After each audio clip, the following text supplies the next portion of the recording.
तो नमस्कार दोस्तों, स्वागत है आपका मेरे एक और ब्लॉग में। तो फाइनली आज मैंने ये ब्लॉग बनाया है। मैं जहाँ पर हूँ, जहाँ पर हमारा जो मछलियों का तालाब है, मैं उसी कुएँ पर आया हूँ। आप देख सकते हैं यहाँ पर 2 मोटर लगी हुई है। आपने पहले के ब्लॉग देखा होगा तो आपको पता होगा। अब तो बहुत ज़्यादा धूप जो कि होने लगी है।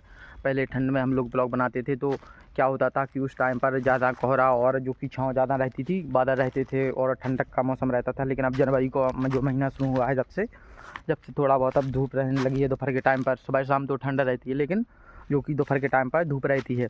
तो मैंने सोचा क्यों ना एक अच्छा सा ब्लॉग बना लूँ आज। तो देखिए, आपने पहले की ब्लॉग देखा होगा तो आपको पता होगा कि इस मछलियों के तालाब वाले कुएँ पर 2 मोटर लगी रहती हैं, क्योंकि यहाँ पर तालाब का जो बांध बना हुआ है उसकी ऊंचाई है, इससे एक मोटर काम नहीं कर पाती है, इसलिए 2 मोटर हम लोग लगाए हुए हैं। आप देख सकते हैं, एक मोटर ये रही और एक मैं आपको दिखाता हूँ। देखिए, एक कुएँ के अंदर डली हुई है, मैं आपको दिखा रहा हूँ। तो देखिए, मैं आपको दिखाता हूँ कि एक कुएँ के जो कि अंदर डली हुई है, तो वो ज़्यादा गहराई पर डली हुई है। मैं आपको दिखाता हूँ। देखिए वो मोटर आपको दिख रही होगी। और जब हमने यहाँ पर पहला ब्लॉग शूट किया था इस कुएँ पर, तो ये कुआँ इतना भरा हुआ था, देख सकते हैं अभी तो बहुत खाली हो गया है। देखिए, आपको सही से कैमरे में दिखाई भी नहीं दे रहा होगा। देखिए, बहुत नीचे पानी पहुँच चुका है। तो पहले क्या होता था कि देखिए, इस कुएँ पर इतना भरा हुआ था कि हम लोग हाथ से पानी ले लेते थे, इतना कुआँ भरा हुआ था। लेकिन अब देखिए, वो नवंबर दिसंबर के दिन कुछ और थे, लेकिन अब जनवरी का महीना शुरू हो गया है और आधा जो कि हो भी गया है जनवरी का महीना।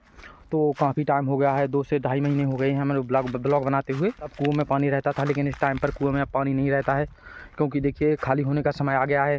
अब जनवरी में तो बहुत ही पानी है, लेकिन फरवरी मार्च में तो बहुत ही कम पानी हो जाएगा कुओं पर। देख सकते हैं आप लोग, हम लोग अपने बांध के ऊपर आ चुके हैं, बुरा मछलियों का तालाब। यहाँ की फसल आप देख सकते हैं, देखिए इतनी बड़ी हो गई है मछलियों के तालाब की फसल, क्योंकि यहाँ पर पानी भरा रहता है पहले, तो बाद में फसल हुई थी हम लोगों ने। तो यहाँ की फसल जो कि बहुत छोटी है अभी। तो हम लोग यहाँ पर बैठ जाते हैं, फिर आपको दिखाते हैं। देखिए, इस कुएँ पर काफ़ी बड़ी फसल हो गई है मछलियों के तालाब की। जो फसल है ये छोटी है, क्योंकि यहाँ पर देखिए 2 खेत हैं। तो हमारे तो क्या होता है कि वहाँ पर पानी भरा रहता है, तो पानी भरा रहने के कारण ये जो हमारा जो मछलियों का तालाब की फसल है, ये टाइम में जो कि बोई जाती है हम लोगों के द्वारा। और बाकी जितनी भी यहाँ पर खेत देख सकते हैं आप लोग, देखिए ऊपर की साइड आपको हरा हरा दिख रहा होगा, काफ़ी खेत दिख रहे होंगे। तो वहाँ पर तो बालें भी निकल आई हैं गेहूँ की फसल में, जिसमें अनाज लगता है ना, वो बाल होती है, वो इतनी बड़ी होती है, मैं आपको दिखाऊंगा। इतनी बड़ी होती है जिसमें अनाज लगता है, तो वो बालें निकल आई हैं, तो काफ़ी बड़ी हो गई हैं अब तो बालें।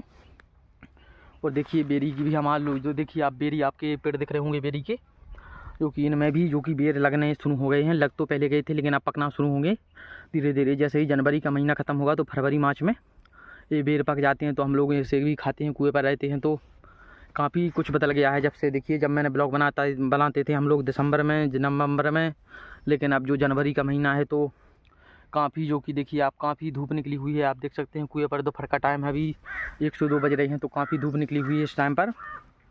तो पहले तो बहुत ज़्यादा ठंडक रहती थी और ठंड का मौसम हुआ करता था, तो पहले तो बहुत ही मज़ा आता था। लेकिन अब थोड़ी बहुत धूप भी निकलने लगी है, लेकिन अभी तो कुछ शुरुआत है। अभी देखिए, जनवरी का महीना है, जैसे ही जो कि फरवरी मार्च का महीना शुरू होगा तो कुएँ पर हम लोग पानी देने के लिए आएँगे।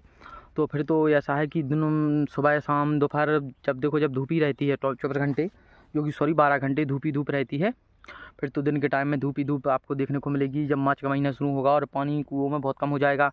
मैंने आपको वो कुआँ बताया, वो पहले कि आपने ब्लॉग देखोगे तो हम लोग उससे हाथ से पानी ले लेते, इतना भरा हुआ था वो कुआँ। लेकिन आज के समय में इतना नीचे चला गया है कि पानी की कमी शुरू हो गई है अब, क्योंकि जनवरी का महीना है। अभी फरवरी मार्च का महीना आएगा तो और भी पानी की जो कि किल्लत होगी, और काफ़ी जो कि फसलें भी धूप के कारण जल्दी सूखती हैं, तो फिर ज़्यादा पानी की हम लोगों को ज़रूरत होती है, तब जाके पानी कम निकलने लगता है कुओं में। तो जब ज़्यादा परेशानी होती है किसानों को, लेकिन फिर भी गुजारा हो जाता है और हमारी फसल जो कि तैयार हो जाती है। बालें निकल आई हैं, जो कि हम लोग इस कुएँ पर 5वां पानी देने के लिए आए हैं।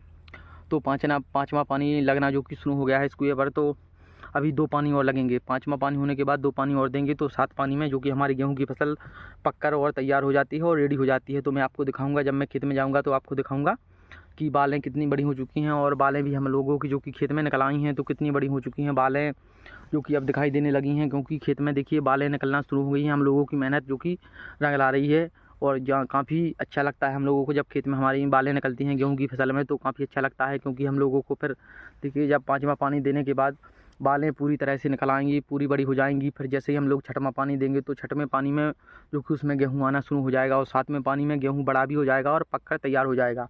फिर हम लोग मार्च के महीने में अपनी फसल की कटाई शुरू कर देंगे। तो फिर हमारे लोग जो कटाई वगैरह होगी, जो कि गेहूँ निकलेगा, थ्रेसिंग वगैरह होगी, वो सब आपको दिखाऊंगा मैं ब्लॉग में आने वाले। तो देखिए मैंने इसीलिए वीडियो बनाया था कि मैं आपको दिखा सकूं कि पानी की बहुत ज़्यादा कमी हो गई है और कुआँ काफ़ी नीचे पहुंच चुके हैं, जल स्तर काफ़ी नीचे हो गया है, क्योंकि देखिए पानी बहुत ज़्यादा निकल गया है खेतों में से, तो जल स्तर भी नीचे कम हो जाता है। तो मैंने सोचा क्यों ना आपको ब्लॉग बनाकर बता दूँ और जो कि मछलियों के तालाब की फसल भी आपको दिखा दूँ। देखिए जो कि मछलियों के तालाब की फसल तो काफ़ी छोटी है, लेकिन और खेतों की जो फसल है उसमें बालें निकल आई हैं, तो काफ़ी बड़ी फसल दिखने लगी है और अच्छी भी दिखने लगी है। तो मैं आपको आने वाले ब्लॉग में दिखाऊंगा कि देखिए बाल किस प्रकार से निकलती है और कितनी कुछ बड़ी होती है। चलिए तो हम इस ब्लॉग को यहीं पर एंड करते हैं और आपसे मिलते हैं एक और न्यू ब्लॉग के साथ।